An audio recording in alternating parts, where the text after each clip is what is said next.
हर खबर पर होगी आपकी पकड़। डाउनलोड कीजिए एबीपी लाइव ऐप।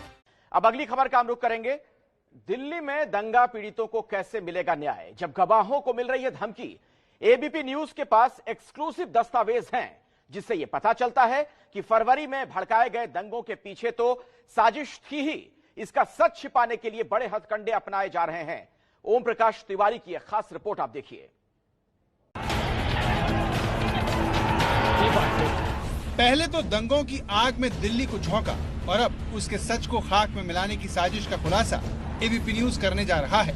दंगों के गवाहों को धमकाने की कोशिश के ये वो दस्तावेज है जो आपको बताएंगे कि सच बोलने की एवज में जान से मारने की धमकी दी जा रही है, वो भी दिल्ली से लेकर उत्तराखंड तक। ये है वो एफआईआर और शिकायत की कॉपी जिसके आधार पर दंगों के गवाहों को धमकी देने का खुलासा हुआ है। राजधानी स्कूल के मालिक और दंगे के आरोपी फैजल के पिता की तरफ से धमकी देने का दावा स्कूल के गार्ड ने किया है। 18 सालों से स्कूल के चौकीदार रहे गार्ड अभी उत्तराखंड में है। गार्ड की शिकायत के आधार पर दिल्ली पुलिस ने केस दर्ज कर लिया है। ये है शिकायत की वो कॉपी जिसमें स्कूल के गार्ड ने कहा है, फैजल के पिता फारूक के फोन से कॉल आया और मुझे कहा गया कि तुमने मेरे बेटे फैजल के खिलाफ दिल्ली पुलिस क्राइम ब्रांच में जो बयान दिए हैं वो वापस ले लो, दिल्ली आ जाओ वरना हम लोग खुद तुम्हें लेने तुम्हारे गांव आ जाएंगे। चौकीदार ने पुलिस के सामने दिए बयानों में अपने स्कूल के मालिक फैजल का नाम भी लिया था। साथ ही उसने अपने बयानों में यह भी कहा कि एक दंगाई ने उससे कहा कि फैजल सर से बात हो गई है, तुम यहाँ से भाग जाओ। दंगों में उत्तर पूर्वी दिल्ली का ये डीआरपी स्कूल भी जलाया गया था। अब स्कूल के मालिकों को भी धमकी मिली है कि अगर मुकदमा वापस नहीं लिया तो तुम्हें, तुम्हारे परिवार को और तुम्हारे पिता को फैजल भाई खत्म करवा देंगे।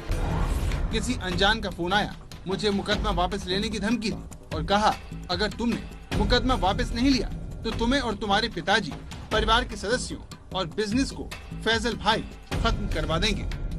दिल्ली दंगों के अहम गवाहों को धमकी मिलने की सूचना के फौरन बाद पुलिस प्रशासन भी एक्टिव हो गया है। इस बाबत दिल्ली पुलिस और उत्तराखंड पुलिस ने 2 अलग अलग मुकदमे दर्ज किए हैं। ये मुकदमे आईपीसी की धारा 195A के तहत दर्ज किए गए हैं। 195A आईपीसी के तहत ये प्रावधान है कि कोई भी आदमी अगर किसी दूसरे आदमी को धमकी देकर किसी केस में, पेंडिंग ट्रायल क्रिमिनल केस में कोई झूठी गवाही दिलवाता है तो उस आदमी को, जो आदमी धमकी देता है, उस आदमी को 7 साल तक की सजा का प्रावधान है। एबीपी न्यूज ने एक हफ्ते पहले ही खुलासा किया था कि दंगों के मुख्य आरोपी राजधानी स्कूल के मालिक फैजल ने कबूल किया है कि उसने लोगों को दंगा कराने के लिए भड़काया था। फैजल और उसके पिता फारूक पर पुलिस ने चार्जशीट भी दायर कर दी है। उत्तर पूर्वी दिल्ली के दंगों में अब तक कुल 751 केस दर्ज हो चुके हैं, जिनमें से 1470 लोगों की गिरफ्तारी हो चुकी है। एक तो चोरी ऊपर से सीना जोरी।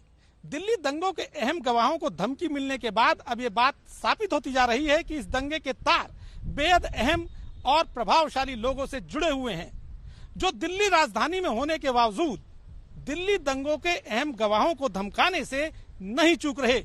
ऐसे में सवाल उठता है कि क्या दिल्ली दंगे के पीड़ितों को न्याय मिल पाएगा? और इसी खबर पर अधिक जानकारी के साथ ओम प्रकाश तिवारी खुद इस वक्त मेरे साथ जुड़ चुके हैं। सीधे उन्हीं के पास मैं आपको लिए चलता हूं।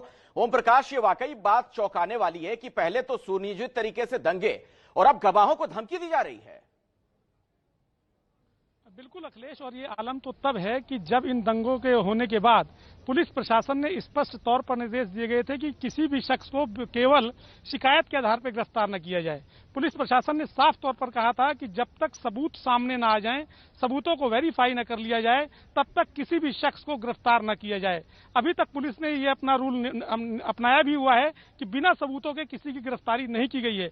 और ऐसे में जब सबूतों के आधार पर गिरफ्तारी की गई है, जैसा कि पुलिस प्रशासन का दावा है, तो उसके बाद भी अब गवाहों को धमकाया जा रहा है, क्योंकि कहीं ना कहीं आरोपियों को या षड्यंत्रकारियों को लगता है कि वो वैसे तो इस मामले को जीत नहीं पाएंगे पुलिस प्रशासन की चार्जशीट को, तो गवाहों को धमका कर ही इस मामले से निपटा जा सकता है। शुक्रिया ओम प्रकाश तिवारी इस जानकारी के लिए आपका।